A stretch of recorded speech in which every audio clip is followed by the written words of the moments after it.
eu queria chamar aqui agora a doutora Suíque, tá? Ela vai palestrar para nós aqui agora. Então, vou deixar ela se apresentar, falar um pouquinho do trabalho que ela tem feito. Uma coisa que eu achei muito interessante desse seminário não foi pensado. A gente está vindo de o cara que foi o precursor do passado, então a gente olhou para o passado, viu tudo que está fazendo, e a sua vai complementar agora, trazendo um olhar para o futuro, as tendências e tudo mais. O Dr. Roberto, quando ele conversou com a gente, ele falou uma coisa bonita, porque eu acho que o trabalho tem a ver com isso, tem a ver com o propósito também, né? Ele falou que o propósito da vida dele se eu esqueci, você me ajuda, tá? Deixa eu deixar aqui para lá, eu não falei nada. Eu podia trabalhar com muitas coisas na Embrapa, né? Mas o meu propósito é diminuir o uso de químico, protegendo mais o meio ambiente, eliminando resíduos dos alimentos e protegendo principalmente o produtor rural, né? Então, assim, gente, eu acho que muita gente nesse mercado não estaria aqui hoje se não fosse o Dr. Roberto, o Dr. José Eduardo, o Instituto Lógico, entre outros. E agora vem a doutora Hightech aí para a gente. Beleza? Fique à vontade. Olá a todos, boa tarde. É um prazer ter a presença do Dr. Roberto. Como a gente fala em São Paulo, pago super pau para ele. Por estar aqui, depois da apresentação dele, que explanou muito bem. Deixa eu falar um pouco de mim. Eu sou Suíque nova, eu trabalho já há mais de 20 anos com biotecnologia microbiana, envolvendo produtos biológicos e formulações, levando eficiência para o campo e para o produtor, trazendo eficiência para a nossa agricultura. Então, quando o Henrique ele veio fazer o convite, aí eu propus para ele, eu falei assim, ao invés de a gente focar tanto isso apenas em fungos e inseticidas, vamos falar um pouco do panorama, né, do agro, porque hoje a gente tem aqui um evento, a Braer, e a Troca, eles estão de parabéns, porque é um público muito heterogêneo. Então a gente tem aqui pessoas que trabalham diretamente na produção de biomassa, pessoa que atende a demanda de bioinsumos, que fazem os equipamentos. Não sei se tem produtores aqui, então assim, um evento tão heterogêneo e rico como esse, então eu acho que vale a pena a gente explorar, entender a importância do agro no Brasil, entender o Brasil no mundo, porque tem gente que trabalha nessa cadeia e não consegue ou nunca teve a oportunidade de vislumbrar hoje quem era o Brasil e o que o Brasil representa hoje, a força do Brasil na agricultura, na produção de alimentos, na seguridade dessa alimentação do mundo, e assim como o doutor falou, né, e levando o alimento com qualidade e respeitando os objetivos do milênio. Então, a minha proposta aqui para vocês é a gente trazer essa reflexão, vocês ficarem orgulhosos do Brasil, a gente sabe que a gente tem desafios diários, mas o que a gente conquistou por pessoas, assim como o doutor Roberto, assim como o doutor Alisson Paulinelli, que ele revolucionou ele e sua equipe a agricultura tropical, né? E a principal pergunta quando eu vou trabalhar com uma empresa que ela quer inovar no agro, ela fala assim, vale a pena investir no agro no Brasil? Ainda vale a pena? O que o agro traz de respostas? Então eu vim trazer esses questionamentos à baila para vocês refletirem e para a gente bater um papo, tá? Então, se quiserem parar a apresentação, então a gente está aqui para bater um papo e para eu trazer esses números para vocês observarem como vale a pena e como o Brasil é. E os nossos desafios, porque os desafios eles não param nunca, né? Então, eu vou falar um pouco inicialmente da Revolução Verde. Na década entre 1960 a 1970, lembrando que o Brasil ele era um país ele era colônia, ele sempre foi um país de exploração e não de investimento tecnológico. Então, para a gente que começou em 1970, 1980 e hoje, 2024, a gente ser uma das principais economias agrárias e fornecedora de alimento do mundo, é muito pouco tempo, é revolucionário. Então, eu lembro, né, não tenho tantos anos assim, mas eu lembro que na minha infância, quando eu ia comer, quem lembra aqui como é que era a laranja quando chupava? Era muito azeda. Como que era o tamanho do caroço da laranja? Grande. A melancia. A minha mãe sempre falava, Não engole mais os caras da melancia, porque era muito grande. A maçã argentina. Então, em 1970, a gente era totalmente dependente da maioria dos insumos de alimentos internacionais, a gente importava. Então, frutas, além de não ter melhoramento, ter baixa produtividade, a gente era totalmente dependente da produção externa. Em 1980, né, começou com não só o Dr. Augusto Palugnelli, mas ele, toda a sua equipe, juntamente com políticas de incentivos, eles viram que o Brasil grande, mas assim, a gente tem muito solo, mas a gente não tinha o quê? Tecnologia. E as tecnologias que existiam naquele momento era tudo tecnologia temperada, não era do Roberto. Então, não tinha como importar aquela tecnologia da Europa, dos Estados Unidos e colocar aqui, porque era totalmente diferente. A gente é um país tropical. Então, qual foi a sacada? Então, em 1990, nós tivemos um programa de incentivo visionário que mudou o Brasil, mudou o mundo. Por quê? Com o Dr. Augusto Palugnelli, ele criou, juntamente com o governo federal, e enviou para o mundo mais de 3 mil pesquisadores. E aí, para quê? Para ocorrer a formação e qualificação de recursos humanos. Eles falaram assim, então a gente tem pesquisadores que foram formados na Universidade de Cornell, Oxford, Manchester, o mundo inteiro. Foram mais de 3 mil pesquisadores. Foram fomentados e instituídos os grandes centros de pesquisa, dentre eles a Embrapa, o Instituto Agronômico, o Biológico. E o Brasil começou a criar, primeiro, e investir em formação de recursos humanos. Porque se você não tem recursos humanos, se você não tem tecnologia, você não tem evolução. Se não tem evolução, você não tem geração de valor. Então, a partir de 1880, 1990, a gente tem a instituição da moderna agricultura sustentável e o desenvolvimento de uma agricultura tropical, que até aquele momento não se tinha. Todas as ferramentas, todos os insumos eram sempre voltados porque eram direcionados e desenvolvidos em países temperados. E a partir daí, quais foram as principais ferramentas que foram desenvolvidas? Eu não sei se você já ouviu falar, mas antigamente falava assim, cerrado até, como é que eles falavam de cerrado, aquele chavão? Nem dado, nem herdado. Porque ninguém queria saber. E hoje o cerrado é o nosso um dos maiores produtores de terras agrícolas para a produção de sojas e grandes grãos. Por quê? Os nossos solos são muito pobres, eles precisam ser fertilizados. Mas a forma que você precisa fazer a correção e a nutrição não se sabia nem como fazer e não funcionava porque a tecnologia não era incorporada no Brasil. Você desenvolveu um medicamento para uma doença que não se tinha, ou vice-versa. Né? Então, a partir daí, com esse envio dessa grande quantidade de recursos humanos, então foram desenvolvidos, primeiro, investimento em recursos humanos, tecnologia de fertilização. Então, os nossos solos começaram a ser estudados e desenvolver fertilizantes, correções nutricionais direcionadas para o Brasil e para a América Latina. Teve também a questão do melhoramento genético das culturas. Então, a gente tem como a Embrapa é um dos maiores centros de germoplasmas e exportadores de produção, principalmente de milho. Então, hoje a gente tem muitas variedades que elas já são resistentes a diversos insetos e fungos. Elas sofreram um melhoramento genético. E isso tudo começou nessa época.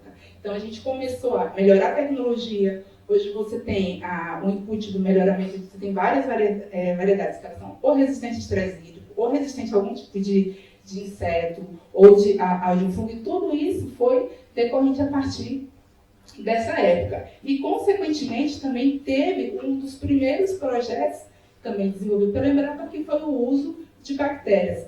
Todo mundo utiliza hoje bradisóbio para fixação biológica de nitrogênio. O Brasil ele economiza 5 bilhões de dólares só na economia de uso de fontes nitrogenadas para o plantio de soja. Porque se você tem o bradisóbio, se você usa ele, você não precisa fazer uma correção tão pesada.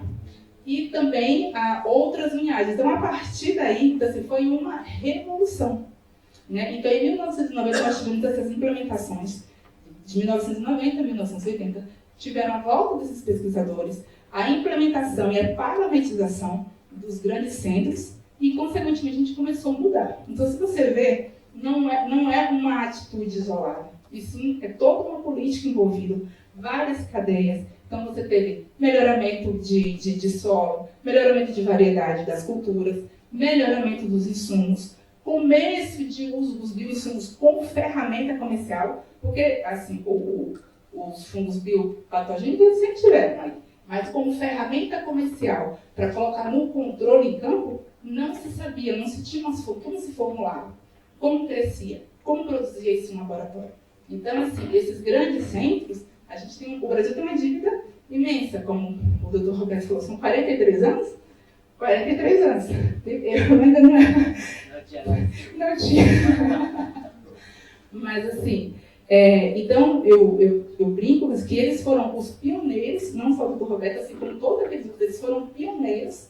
E hoje o nosso papel, eu tenho todo o background acadêmico, mas hoje eu trabalho na parte empresarial, então é o nosso dever de fazer toda essa transferência tecnológica do que a ciência faz para dentro do campo e a gente vê resultado. E atualmente, né, depois da Revolução Verde, então esse segundo, onde está o Brasil hoje?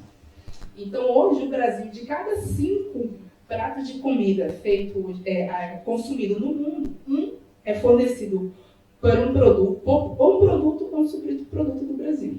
Então todo mundo sabe, a gente é o maior produtor de etanol, soja, entre os primeiros de milho, produção de suinocultura, exportador de tilápia. Assim, a gama, né, se você entrar lá no Conab, eu não sei os dados atualizados de 2024, mas 2022, 2023 a gente quebrou vários recordes, né? E isso devido ao quê? Investimento de tecnologia. Tem a agenda de 2030, onde a ONU ela investiga os principais polos críticos para que não ocorra perturbação da paz no mundo. E aí, nessa agenda que ocorre a cada 5 anos, descobriu-se que todo mundo pensava que se falta água, perturbaria a paz. Não. A ONU descobriu, juntamente com o SDA e a FAO, que se faltar alimento no mundo, você tem guerra. Então, ela chamou os 10 principais países produtores e exportadores de alimentos, chamando um comprometimento de aumentar a sua produtividade. Por quê? População mundial, todo mundo já sabe, está aumentando, e em 2050 a gente vai passar dos 9 bilhões, correto? E se mais gente precisa de mais alimento. Então, a ONU ele foi bem claro nessa reunião, é mandatório para o Brasil, até 2030, a gente crescer 10% na produção, principalmente de grãos. Porque se não crescermos, vai faltar alimento no mundo. E como que você cresce? Obedecendo os objetivos do milênio, ou seja, usando uma agricultura orgânica, sustentável, sem romper as fronteiras agrícolas, ou seja, sem desmatar os nossos ecossistemas, sem poluir mais as águas. Como é que você faz isso? Investindo em quê? Em recurso, em tecnologia e fazendo bom uso. Então, aumentar a produtividade, utilizando o mesmo espaço com recursos mais orgânicos e sustentáveis. Então, hoje, o principal desafio da agricultura não é produzir mais porque movimenta a economia, não, essa cadeia gira, mas é uma responsabilidade social mundial. E o Brasil está no centro disso. Não sei se vocês sabiam, mas hoje a gente tem um compromisso. Anualmente é enviado um report, né? Então, eu acho que vocês, em 2020, teve aquela política de incentivo da regulamentação dos bioinsumos. Isso não veio de graça. Isso foi meio que mandatório para o governo flexibilizar e auxiliar o uso de bioinsumos orgânicos, sustentáveis, porque antigamente, para se tirar um registro, além de ser muito caro, é muito demorado. Então, o governo entendeu que ele precisa flexibilizar para alguns insumos e facilitar a distribuição, tanto para as empresas produtoras dos insumos, como para os vendedores, distribuidores e consumidores.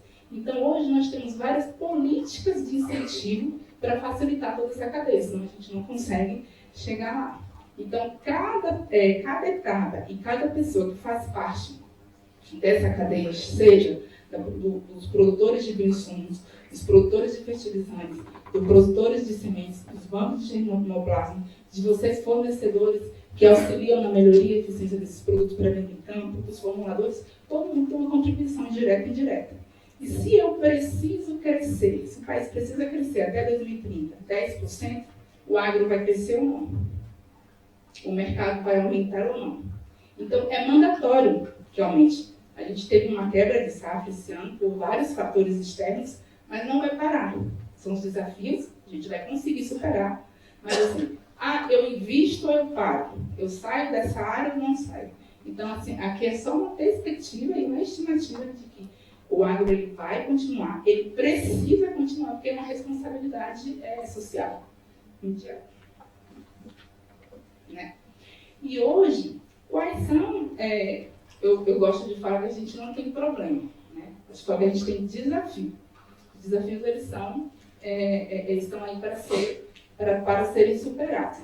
E o Brasil, todo mundo fala, o Brasil é o celeiro do mundo, tem grande terra abundante, água abundante, não temos problemas. Não, nós temos alguns desafios. E nós precisamos unir forças, inteligência e tecnologia para superar. Dentre vários desafios que nós temos, quais são os principais desafios? Os 3 principais desafios. O primeiro desafio são as instabilidades climáticas. A gente tem uma variação de chuva, a gente tem um aumento de veranico, aí todo mundo fala, mas sempre teve, realmente. Por quê? Porque as instabilidades climáticas hoje têm muito mais efeito na agricultura do que há 10 anos atrás, do que há 20 anos atrás. Você sabia dizer? Mordo não, gente. Então, as estabilidades climáticas, elas são necessárias para a implementação dos ecossistemas e tudo mais. O que tem ocorrido, que é o que tem assustado, é que essas instabilidades, elas são recorrentes por muito mais tempo e são muito mais frequentes. A agricultura no Brasil, 95%, ela é direcionada pelo regime pluviométrico, ou seja, precisa chover no mínimo 10 milímetros para poder plantar, correto? Se não chove, o produtor não planta. Né? E aí, o que tem acontecido? Antigamente, uns 15 anos atrás, quando começava a safra no Brasil? Começava agosto, setembro, a depender da região. Né? Hoje, a gente teve plantio e replantio, safra 2023, 2024, quando? Novembro. Por quê? Está esperando bem a curva pluviométrica. Começa a chover, mas não chove 10 milímetros. Se não chove 10 milímetros, quais são os prejuízos que você decorre? O produtor planta, aí não tem um número de germinação eficiente, você vai ter quebra. Aí o que acontece? Não, então vamos esperar chover. Aí a chuva não vem. Não, dá para chover semana que vem, não chove. Então, quem trabalha aqui com fornecimento de bioinsumo, né, Lorena? Tá lá, o produtor. Compra a estimativa para daqui a 2 meses você entregar o bioinsumo. Aí, do nada, ele recebe uma notícia, não, vai chover daqui a 10 dias. Aí, todas as empresas produtoras, Coopert, né, a Viva e outra... Não, tem que fazer chegar lá no Mato Grosso 3 toneladas, não sei quantas toneladas, porque adiantou a chuva. E se você não entregar o produto, você perdeu a venda. Então, só para você ter ideia, como que a instabilidade climática ela perturba toda a cadeia. Então, assim, o Brasil, ele sempre teve, mas agora está muito mais recorrente. E aí não é só o problema de plantar. A espera chover. Choveu, vamos lá, novembro choveu. Só que aí choveu, germinou, parou de chover. Aí fica 30 dias, 40 dias, caindo quase nada. O que acontece? A germinação, ela não vinga, né? Então, o que acontece? Aborta. Aí, o que o produtor tem que fazer? Replantio para não perder a safra. O dobro de prejuízo de novo. Né? Ou quem tem pivô, usa os seus pivôs. Você sabe quanto que é um gasto de um pivô por hectare para irrigar o hectare? Além do problema de outorga, que tem a fiscalização e o número limite, a depender da região, em Goiânia e no Mato Grosso, você gasta por volta de R$8.000 por hectare de água.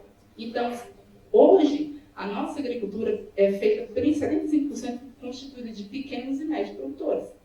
Porque no médio produtor não tem condição de colocar na sua conta um pivô.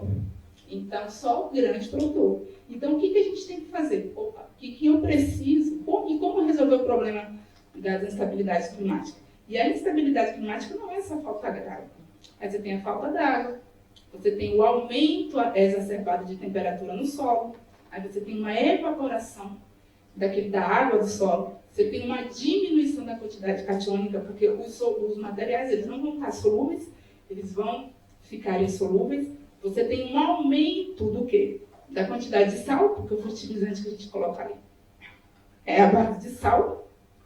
Você tem um estresse salino e, consequentemente, você perturba o equilíbrio osmótico da semente. Quando ela germinar, como é que vai estar o nível de sal?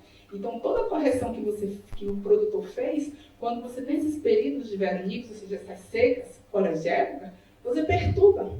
Então, hoje, as instabilidades climáticas, elas geram um prejuízo de até 11 bilhões. Isso é 1% do PIB, é bastante. Né? E aí, o que a gente precisa? Então, é um desafio.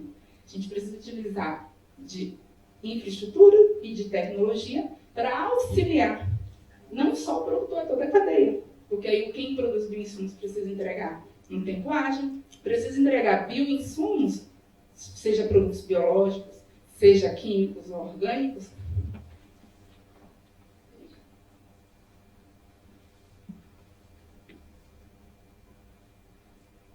que eles resistam, por exemplo, de bactérias. Se você, por exemplo, Pseudomonas, é um grupo bacteriano que ele não tem parede. Se ele não tem parede, ele não tem tanta resistência. Você joga ele em um solo, com a temperatura elevada, com alta salinidade e com uma parede frágil, porque não foi produzido muito bem, qual é a eficiência desse produto no campo? Você perde bastante eficiência. E aí, outros produtores falam assim, eu não gosto, está mudando bastante esse cenário, mas falar, não gosto de usar o biológico porque eu tenho que mudar o meu manejo, porque dá trabalho. Eu usei porque não funciona. Não, é falta de tecnificação e falta de uso e manejo eficiente. Porque quando você aprende a utilizar o biológico, como você entende a ferramenta que você tem na mão, deslancha. Então eu falo assim, não culpa os bichinhos entregam. Mas a gente precisa entender a ferramenta e quais são os principais manejos para fazer com que eles ocorram. E hoje, um dos principais ferramentas que a gente utiliza para as estabilidades climáticas são os produtores radiculares. A gente tem desde os extratos de algas, osmólidos e bactérias que consigam mitigar, ou seja, diminuir os efeitos do estresse hídrico. Então, as bactérias, muitos fungos, protozoários, eu falo que não são um pó de pirim-pim-pim, que você coloca lá na semente, plantou e nunca mais vai prestar. Pode deixar um veranico de 50 dias aí que não vai sofrer. Não é um pó de pirim-pim-pim. Ela consegue reduzir e aplacar os efeitos dos estresses hídricos até a próxima chuva. Então, os produtos que eles mitigam o efeito dos estresses abióticos, porque ele não é só hídrico, é salino e é térmico também, você consegue com ele garantir, você tem uma previsibilidade da colheita. Então, quando você vai para uma empresa, eu quero desenvolver uma ferramenta. Hoje, a gente tem muito produto que melhora a produtividade, mas a gente não tem produto que garante que você vai colher. A gente não tem um seguro. No Brasil, é muito diferente dos Estados Unidos. Nos Estados Unidos, lá você tem o seguro colheita. Se queimar, der uma queimada e o produtor perder a produção, ele tem um seguro. Aqui a gente não tem. Aqui a gente tem dívida. Então, você não tem uma ferramenta que você assegure que ele... Porque se o produtor ele colher só o que ele plantou, se você garantir que aumente a produtividade, hoje nossas variedades elas são muito boas. Elas entregam. Né? Mas a gente falta tecnologia que você venha garantir que ele venha plantar. E aí, então, entrar e usar produtos biológicos que eles venham conseguir auxiliar nessa garantia é o futuro. E a gente tem hoje um projeto da Embrapa Meio Ambiente desenvolvido pelo Itamar, que é o Bacillus aryabhatae, que todo mundo conhece, e muitos outros produtos que estão vindo também no mercado, que ele ajuda justamente nisso, em auxiliar na mitigação, entregando colheita e resultado. O outro desafio que a gente tem são os solos pobres. né? De vocês, acho que você já conhece, mas a gente fala assim, os nossos solos são pobres, os nossos solos dedicados à agricultura, eles são. Não é? A gente tem um extrato de solo, a gente tem regiões com alta fertilidade, média fertilidade, mas com a quantidade nutricional necessária para produzir, para entregar grande e alto rendimento de grão, são pobres. É aí que aí entra a correção nutricional, principalmente de NPK, de micronutrientes. E hoje, quem é o nosso principal fornecedor de fertilizante? Os principais grupos de fertilizante que nós consumimos é nitrogênio, fósforo e potássio. O Brasil, ele só produz internamente 25% da nossa fonte nitrogenada, principalmente pela Vale, Yara e Petrobras. 75% vem de fora. Potássio e fósforo, 90% a 95%. Então, a gente compra fertilizante em dólar. A gente compra em dólar, produz e vende em real. Então, por muito tempo, a balança comercial ficou negativa justamente por isso, porque a gente importa para vender um produto com um grão baixo, né? E aí, o Brasil não seria autossuficiente na produção de fertilizantes, porque a gente usa muito a maioria dos fertilizantes sintéticos.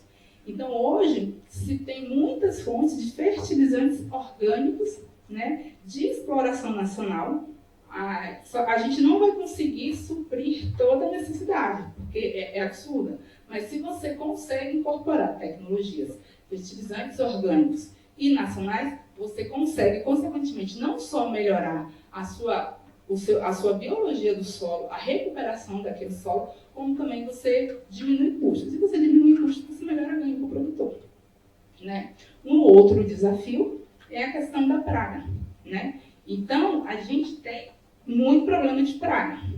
Eu costumo dizer, o Brasil ele é um dos hotspots, ou seja, uns pontos de que alberga a maior biodiversidade do mundo. A gente tem 15% da biodiversidade do planeta. 15% da biodiversidade do planeta significa 15% de insetos, 15% de nematóides, 15% de fungos. E muitas das áreas hoje que são dedicadas à agricultura, antes elas eram ecossistema de savana, ecossistema de restinga, ecossistema de pantanal, e quando você tira esses insetos, eles vão para algum lugar. E é sabido dizer que as pragas elas vão mudando bastante. O que não era praga antes, hoje se tornou praga. Por quê? Pelo uso. Você vai diminuir, deixando aquele solo pobre, diminuindo a microbiota. Eu faço um comparativo bem interessante em relação a nematóides. Eu falo, o nematóide ele não gosta de raiz de soja. Ele não gosta de cenoura. Se você olhar no ciclo biológico de vida do nematóide, o nematóide ele preda ou outros nematóides, ou ovos de minhocas, protozoários, fungo. Só que o que acontece? Você tem ali na primeira 40 a 60 centímetros do solo, você tem a raiz da variável do cultivar que foi plantado. E é um solo que tem sido constantemente adubado, realizado com adubação química. Você não tem uma preocupação de uma devolução de um orgânico, de uma recuperação da biologia daquele solo. Ele vai ficando pobre em quê? Em vida. E aí, se o nematóide não tem o protozoário para ele comer, se não tem os outros nematóides, ou se falta o intermediário na cadeia alimentar dele, tem lá a raiz da soja. O que ele vai fazer? Ele não vai morrer de fome, ele vai comer a soja. Então, a prática agrícola de recuperação do solo, quando você restaura a biologia do solo, quando você aumenta a vida do solo, a atividade biológica daquele solo, automaticamente o sistema imunológico da planta ele fica melhor e você tem uma diminuição, uma supressão dos efeitos da praga. Então, quando a gente trabalha quando fala, olha, controle biológico, a gente sempre fala, controle biológico ele é utilizado para ser preventivo, não é professor, não é doutor. Ele é mais preventivo. Não é usado para você utiliza intervencional. Mas o ideal, quando você faz um manejo, é fazer um manejo preditivo. Ou seja, você está prevendo que nenhuma população extra venha degradar. Só que acontece, o produtor gosta de gastar? Não. Ele só gosta de colocar a mão no bolso para remediar o que está sendo, o que está causando dano. Então, consequentemente, nós temos E como que a gente utiliza e como a gente combate essas pragas. Então, a gente foi considerado há muito tempo o primeiro consumidor de pesticida no mundo. Isso hoje mudou. O Brasil hoje está a depender da cultura, está em 11ª posição no consumo de pesticidas químicos, né? E muito disso vem do quê? Da utilização dos biológicos, dos biocidas, dos inseticidas, que vem por quê? Do que contribuiu para a diminuição dos usos químicos é a resistência. Vai aplicando é um químico, vai aplicando toda safra, os biológicos, as pragas, eles vão adquirindo uma resistência, eles aprendem, eles são totalmente adaptados, e aí a dose que se coloca hoje, quando vai se colocar amanhã, já não é tão eficiente. Aí tem que aumentar a dose. O produto fala, não mata mais. Usava antes 200 ml, agora 400, estou usando 1 litro, não mata. Então, o mercado de biológico tem crescido também, e sua aceitação, não só no Brasil, como no mundo, não é só porque todo mundo quer ser um Greenpeace people. Não, é porque o químico não está funcionando. Então, se não está funcionando, precisa-se de ferramentas eficientes e que colaborem utilizando o químico.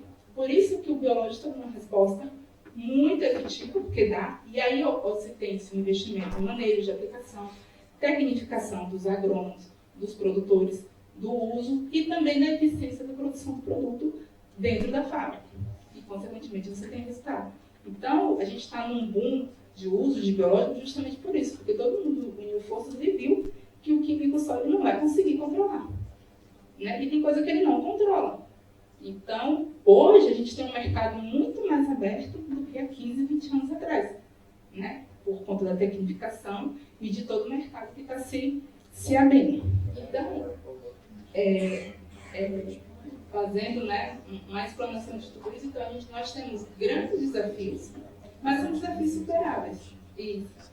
São desafios superáveis. Então, e a gente precisa, como a gente está dentro da agenda de 2023, respeitar o que a gente chama dos objetivos do milênio, os objetivos do desenvolvimento sustentável, ou seja, crescer, gerar ganho de recursos, obedecendo, preservando os recursos naturais, erradicação da fome, melhoria das práticas agrícolas, treinamento dos agricultores, respeitando e fazendo ele entender que o ecossistema faz parte do processo, que se ele melhora aquele solo nessa safra, na safra que vem, ele vai utilizar menos recursos e você vai ganhando, né, a cada safra você vai ganhando tanto produtividade como biologia do solo, biologia da planta, melhora do sistema imunológico e, consequentemente, você tem tanto melhoria de produtividade como também de saúde e de manejo. E como é que está o mercado de biológicos? Esses dados são de 2022 a 2023, que eu peguei do CRAI. Então, o Brasil... Então, hoje, né, como o Dr. Roberto comentou, a gente tem um aplicativo que chama Bioinsumos. Nesse aplicativo, o mapa, ele publica, né, de forma muito fácil, direto. Você pode escolher tanto por agente etiológico, tanto por cultura, tanto como por cultura, agente biológico e com praga, quais são os produtos que se tem micro e macrobiológico disponíveis e registrados comercialmente no Brasil. Então, atualmente são 560 produtos totais. Desses 560 produtos, 18% são bioestimulantes, 52% são biopesticidas e 30% são de biofertilizantes. Né? O fertilizante é usado mais como inoculante, sai do controle biológico, mas está dentro do quadro dos bioinsumos. Quando você fala em volume de venda, nós saímos de 2022, 2023, de 2021 para 2022, de 547 milhões de dólares no mercado mundial, para um pulo em um ano de 827. Então, assim, é um boom muito grande. E o Brasil hoje ele é exportador de tecnologia de bioinsumos. Então hoje tem culturas em Portugal, Espanha, Itália, aqui na América Latina, Colômbia, Argentina, Paraguai. Então, eles utilizam bastante dos nossos produtos, tem aumentado a demanda, por quê? O mundo, os países têm fronteiras, mas a agricultura não. Então, os desafios que acontecem aqui no Brasil também acontecem nos outros países. E quando a gente tem uma tecnologia que funciona, todo mundo quer. Né? Quando você vê em relação com foco de bionematicida, o que mais cresceu atualmente foram os bionematicidas, com um mercado de 35% de aumento dentro de todos os produtos de controle biológico. A gente saiu de 2021, que 39%, de 216% para 291% de turnover. Quando você fala de venda em reais, a gente vendeu 1,162 bilhões e foi para 1,49 milhões. Então, isso é um mercado pujante, crescente. De acordo com alguns dados, o mercado a gente hoje está com venda de 4 bilhões totais de produtos biológicos no mundo, para chegar em por volta de 7 a 8 daqui a 10 anos. Então, assim, está crescendo. Isso é mercado mundial, não só o Brasil. Só que por que o Brasil está no centro? Porque além dele produzir alimento, ele também produz tecnologia. E a gente exporta. Então, a porcentagem disso aqui sai tudo daqui do Brasil também. Né? E por que os biológicos, novamente, né, eles são utilizados como ferramentas? Quais são a importância? Então, aqui só para ressaltar o que já foi dito. Então, a gente tem o quê? Previsibilidade de colheita. Então, a gente consegue, com a utilização de biológicos, de tecnologias eficientes, redução das perdas causadas por praga, diminuição do uso de agrotóxicos. Quando você diminui o uso de agrotóxicos, automaticamente você melhora bastante a biologia do solo, diminui a toxicidade, diminui a poluição. Você tem uma economia no uso de fertilizantes sintéticos a cada safra.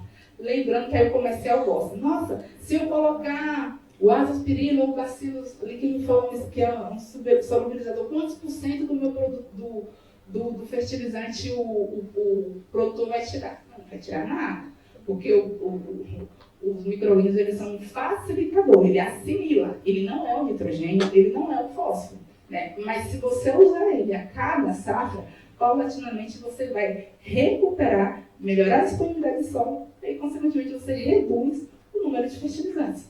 Então, essa é uma conta um pouco a longo prazo, mas com um resultado muito positivo. Então, a gente tem que entender o que está trabalhando a ferramenta para não queimar o produto. Porque aí o que acontece? Um agrônomo veio aqui e falou que eu podia tirar 18% da minha fonte de fósforo se eu colocasse a bactéria A ou a bactéria B.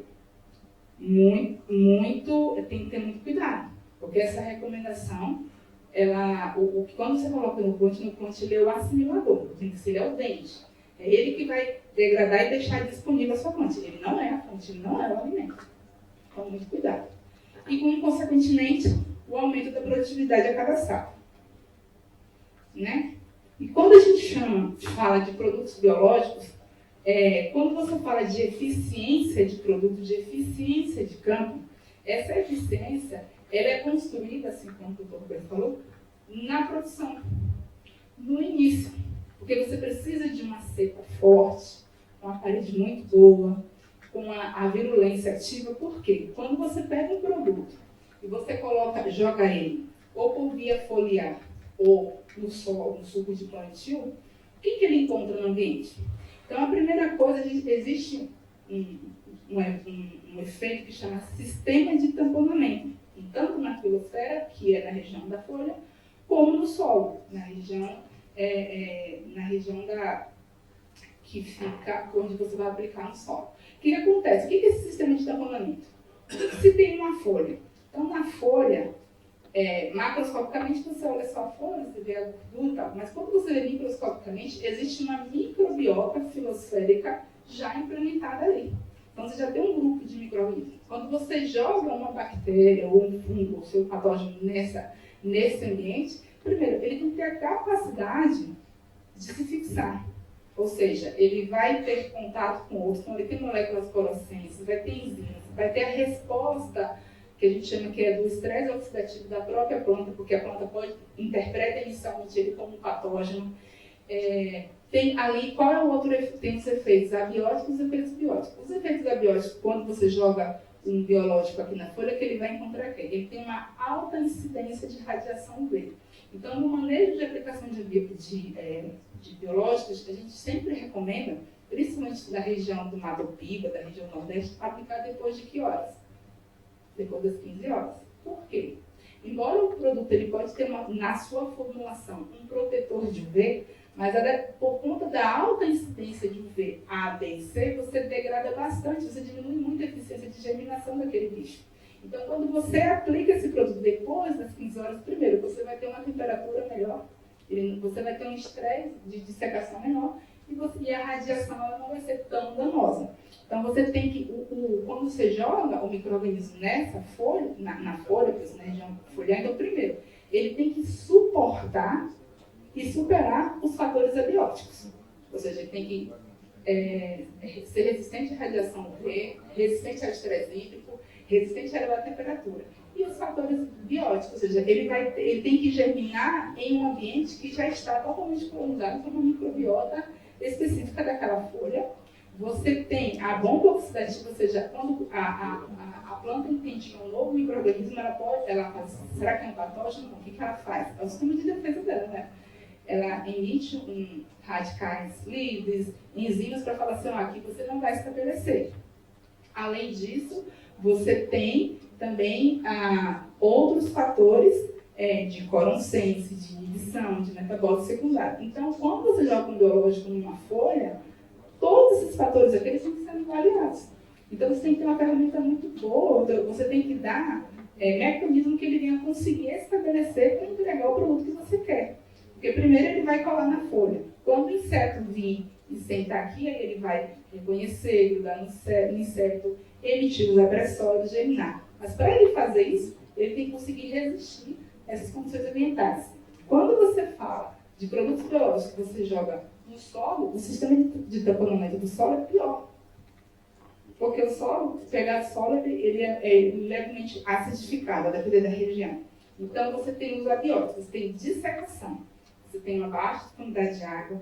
Então, quando você coloca ele ali, vai estar perturbando o equilíbrio osmótico dele, ou seja, ele pode dissecar. Você tem elevada temperatura, você tem um estresse salino. Então, quando a gente coloca um biológico no produto, esse produto, essa formulação, ela tem que ser capaz de dar uma sobrevida para ele, para quando o patógeno alvo, ou se ele for para a raiz, ou se ele for para um fungo, para um nematóide, ele conseguir chegar e explodir no organismo alvo e entregar eficiência. Então, trabalhar com biológico não é só jogar no campo e falar, faz lá o seu trabalho. Não, a gente tem que entender dele, da ecologia dele e das melhores condições possíveis para que ele venha entregar eficiência. Por isso que tem diferença de produtos e produtos. Falar, eu usei a Bovéria A, não funcionou. Estou usando a Bovéria B, está funcionando. A Bovéria é a mesma. Mas o processo de produção, o processo de formulação, o manejo que foi utilizado, não atendeu aquela necessidade. Né? Então, depois que ele consegue se estabelecer no campo, então o que acontece? Aqui eu coloquei só como exemplo o processo de patogênese PI pós-inoculação. Pós-inoculação do metarismo em um coptotérmio. O coptotérmio é um cupim, eu só coloquei aqui para exemplificar. Então, após as primeiras 6 horas, aqui você tem um abdômen de um inseto, onde tem um Czinho aqui, ele é o conídeo. Então, é depois das 6 horas que ele conseguiu chegar no inseto-alvo, depois da sua aplicação, o que acontece? Começa a emissão de apressórios do tubo germinativo. Aqui, ó. Aqui, o G é da germinação. Depois de 12 horas, TPI é tempo pós-inoculação. Isso caso o inseto, o biológico, consiga chegar no inseto-alvo. Aí, depois de 12 horas, você tem a emissão, né, o alongamento do tubo, do exposto. Depois você tem a germinação do esporo com a emissão de micélio. Aqui, 96 horas após a inoculação, você já tem o período de mumificação. Mumificação nada mais é do que ele entrou, conseguiu germinar tanto nos tecidos internos como externos, colonizou, gerando a morte, e aí você tem a paralisação. Então, o tempo total de colonização, de morte, a gente está variando de 96 horas a 144 horas, depois que o biológico entrou em contato com o inseto. Então, quais são os desafios que influenciam o desempenho e a eficiência no campo de um biológico? É só você ter uma linhagem?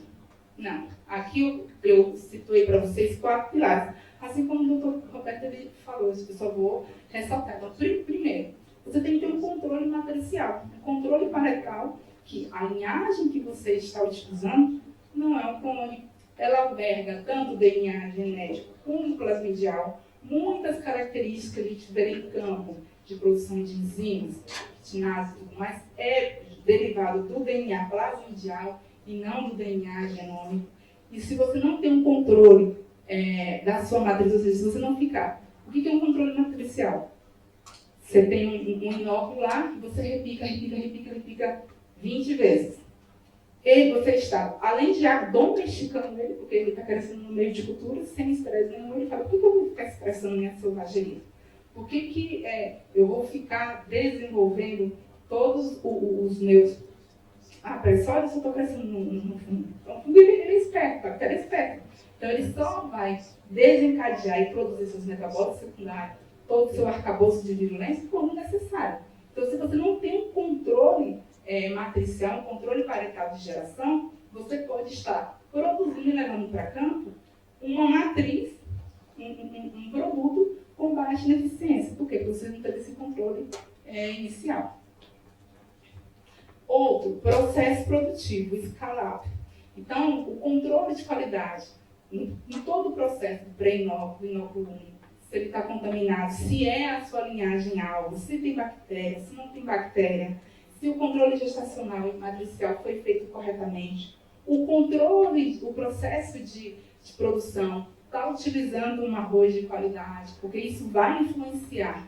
O que a gente vive? O que a gente vende? Quando você trabalha com produto biológico, o produto que você vende, que você entrega, é algo vivo. Isso é seu produto. Não é um metabólico secundário. É algo vivo.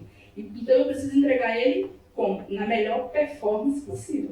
Para ele entrar e entregar a melhor performance possível, ele precisa crescer em um ambiente. Em um ambiente sadio, produzindo estruturas. Você tem parede, você tem membrana biológica, você tem um controle do osmotolerante, tudo muito bem definido. Se você cresce ainda, como as outras palestras falaram, olha, você está secando o produto em uma temperatura muito alta, de uma forma muito rápida. O controle de parede, de membrana, é totalmente perturbado. Porque se você seca rápido, ele desidrata, você causa fissura na parede do bicho. Quando você pega esse bicho, formula, joga em campo, naquele estresse abiótico lá de alta temperatura, ele não consegue pegar ele no germinho, porque a parede dele está fissurada, a parede dele está danificada, ele tem baixa eficiência. Né? Então, há necessidade desse controle de processo de produção. O de secagem, que aí na questão, existe a necessidade de uma secagem gradativa, controlada, por quê? É bicho vivo. Se a gente colocar a gente na praia e deixar 12 horas lá, a gente desseca, como que a nossa pele fica? Totalmente rachada, desidratada. A mesma coisa é a parede do fungo de uma bactéria. Então, todo mundo fala assim, como vocês... Foi uma das perguntas de vocês mais cedo. Eu posso secar o fungo em um dia? Você pode secar. Mas como é que vai estar a qualidade dessa parede? Vai entregar eficiência em campo? Ele vai conseguir germinar ou você perturbou tanto o equilíbrio osmótico como a parede de dentro? Se você entrega ele deficiente, você vai entregar um produto de baixa eficiência em campo, que não é o que a gente quer. Então, a gente quer eficiência, melhora de processo, otimização, mas precisa entender e respeitar a ecologia, a fisiologia do animal, né? Um outro passo importante também é a questão do controle das estruturas morfológicas. Será que o que você está invasando realmente são os conídeos? O conídeo está na umidade certa? O conídeo ele já formou córtex? A parede ela já está no time de maturação para você fazer a formulação em vaso? Tudo isso é controle de qualidade. Então, cada etapa ela vai influenciar, sim, na resposta em campo. O outro pilar é a formulação do produto. e que a formulação do produto nada é do que uma agregação de tecnologias com aditivos, veículos e coadjuvantes que vai proteger aquele fungo ou aquela bactéria de forma em que consiga se utilizar naquele manejo, que quando ele venha a estar ativado ou aplicado, a formulação ela consegue tanto protege contra raios UV, contra dissecação, consegue suprir as primeiras necessidades nutricionais para que aquele fungo venha germinar. Se você pega o esporo, coloca ele e formula ele em um veículo, por exemplo, num pó, sem nenhum adjuvante, sem nenhum condicionante, ele tem grande, e isso vai influenciar diretamente no quê? No shelf life dele, questão de dissecação e de tempo de prateleira. O outro pilar muito importante, já está acabando, é o manejo de uso e aplicação. Porque mesmo que você tenha um controle, que a gente chama que é o upstream, dentro da fábrica, se no campo você não tem uma instrução de uso bem clara, uma tecnificação do produtor, do agrônomo, do vendedor, de quem está envolvido, ou seja, o produto ele é para colocar na folha, vai para o solo, ou o produto é de solo, vai para a folha. Então você está desvirtuando o alvo de ação, diminuindo a eficiência do produto. Um outro também é local. Qual é o melhor manejo? Pivô, formação de gota, adjuvante, compatibilidade e incompatibilidade com os produtos que vão na calda. Então, toda essa tríade aqui, ela vai influenciar diretamente na eficiência do produto campo. E o nosso trabalho, como profissionais que trabalham produzindo de forma direta ou indiretamente, é conhecer e resolver esses problemas. Obrigada.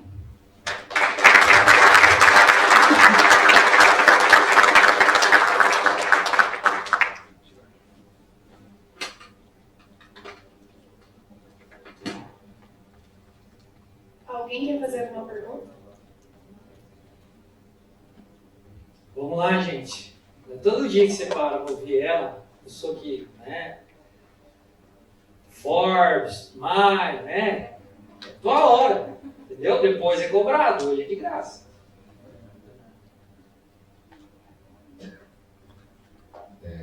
Sou Orlando da Arcontempo. Essa questão dos 3 dias da secagem, você tem algum estudo, alguma coisa para você já?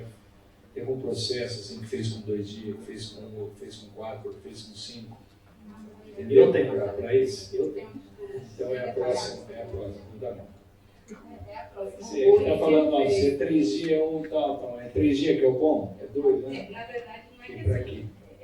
as questões elas são definidas tudo muito de acordo com o organismo alvo, né? E também qual é a taxa de umidade que ele vai entrar. Porque se ele já entra com uma taxa de umidade baixa, então isso aí vai automaticamente vai diminuir. Mas se você entra na sala com uma taxa de umidade acima de 68%, na verdade 3 dias talvez não seja suficiente. Então tudo depende de como que ele entra e de qual microorganismo está se tratando. Então, seria muito bom que as coisas fossem muito automáticas, a gente trabalha com algo vivo. Então, o controle de qualidade na entrada, você consegue definir. Do ponto de vista da psicometria, vamos dizer, acho que é possível acelerar o retardário. Isso, mas é que se você acelera... Mas o que biologicamente ele necessita é de um degradado. Então, por isso que quando a psicometria ela fala assim, olha, você entra com a taxa de umidade pelo menos no mínimo 20%, e você entrega com a partir, o ideal é a partir de 10%, 12%. Respeitando isso, você sabe que as características fisiológicas não foram degradadas. Né? Agora, se você entra com uma umidade super alta, 60%, e você quer que ele vá para 10% em 3 dias, aí você sabe que você vai ter uma diminuição de lote, porque é fisiológico. Eu gosto de usar, assim, quem conhece o processo de liofilização? Liofilização é um processo de desidratação forçada, usando a congelamento e uma pressão. É a mesma coisa. Então, a gente já sabe que a leitura da linhagem, a liofilização, ela pode causar perda de 1 a 2 lotes. É justamente isso. O fator é o mesmo. Só que a liofilização é em pressão alta, tem baixa temperatura, e no caso da secagem na sala, é apenas uma desidratação. Mas ela é forçada. Então tem que ter muito isso em mente. O controle de qualidade da entrada e da saída. Mas aí o Henrique vai detalhar direitinho. Suíque. Lorena Malviva. Como uma fomentadora de inovação e tecnologia, fala um pouquinho pra gente quais são as expectativas que vem de novo aí no mercado do biológico, o que você acredita, o que você acha que as empresas precisam para trazer essa inovação que a gente precisa para cumprir com essa agenda, né, cumprir com essa demanda que o mercado que o mundo, né, que nos exige futuro. Oi, Lorena. Então, assim, o desafio é grande, mas assim, já foi comprovado e aprovado o que a gente é capaz de fazer. Então, é investimento mesmo em tecnologia. Em recursos humanos. Hoje, quais são as principais dores no mercado quando você vai para o nome de tipo inoculante, fertilizante? Você precisa de melhores inoculantes que auxiliem em quê? Melhor solubilização, não só de fósforo, potássio e de micronutrientes. Então, investir em ferramentas. E a gente sabe que os biológicos entregam isso. Por quê? Qual é a função básica de um fungo ou de uma bactéria? Antes de tudo, eles são recicladores do ecossistema. Então, eles que degradam a matéria orgânica. Então, é o quê? Eles já fazem isso. Então, qual o nosso trabalho de desenvolver novas ferramentas é observar o que eles já fazem isso na natureza, pegar as melhores linhagens, entregar isso e colocar isso nos produtos. Então, é investir em tecnologia. Hoje, o que a gente precisa? Melhorar os solubilizadores, melhorar os inoculantes. Muita gente fala assim, a gente tem que melhorar as variáveis de forma genética. O potencial genético de uma planta você só melhora 5%. Mais que isso você não consegue. Isso aí já é sedimentado pela FAO e pela USDA. Então, como que a gente melhora? A gente melhora os insumos e as ferramentas que façam isso. Em relação ao controle biológico, quando você pede os gráficos, os principais prejuízos, infelizmente, hoje os nematicidas eles estão no topo do mundo. Porque não foi feito um controle ao longo dos anos, os químicos eles estão sendo resistentes e precisamos de ferramentas eficientes. A que se tem utilizado, ela não está entregando, então a gente precisa investir. No caso de biológico, principalmente os bionematicidas, os bioinseticidas e o inoculante em solubilizadores de micronutrientes. E tem um monte, mas assim, acho que os top 3 são esses. Boa tarde. Você falou de controle de qualidade, de manutenção morfológica, virulência, manter aquele fungo exatamente como deve ser na sua origem, né? Como hoje, quais são os organismos, os órgãos que têm esse controle, que conseguem fazer isso daí? Eu não acredito que todos os produtores consigam fazer isso daí hoje. Como é que a gente consegue melhorar essa expertise e quem faz hoje isso com qualidade? Não, os produtores nem precisam fazer isso. Hoje, os centros, as coleções de culturas, fiéis depositários e os institutos, principalmente, por exemplo, aqui de Campinas, Instituto Biológico, ele já vai te dar uma linhagem de controle parenteral e de virulência. O que acontece quando você licencia, você tem acesso a essa linhagem ou outra, você leva para o seu laboratório, você fica 30, 40, 50 vezes. Então, quando você tem um acordo com esses bancos, você coloca como limite, 10 repique é o máximo. Então, aí você solicita um novo lote, e aí esses órgãos, porque aí ele vai fazer controle de selvageria, de virulência, não é essa preocupação de fazer isso. E eles fazem isso de muito primor. Mas o que acontece? As pessoas não usam essa ferramenta disponível. Então, você não precisa fazer. Só, mais uma salva de palmas para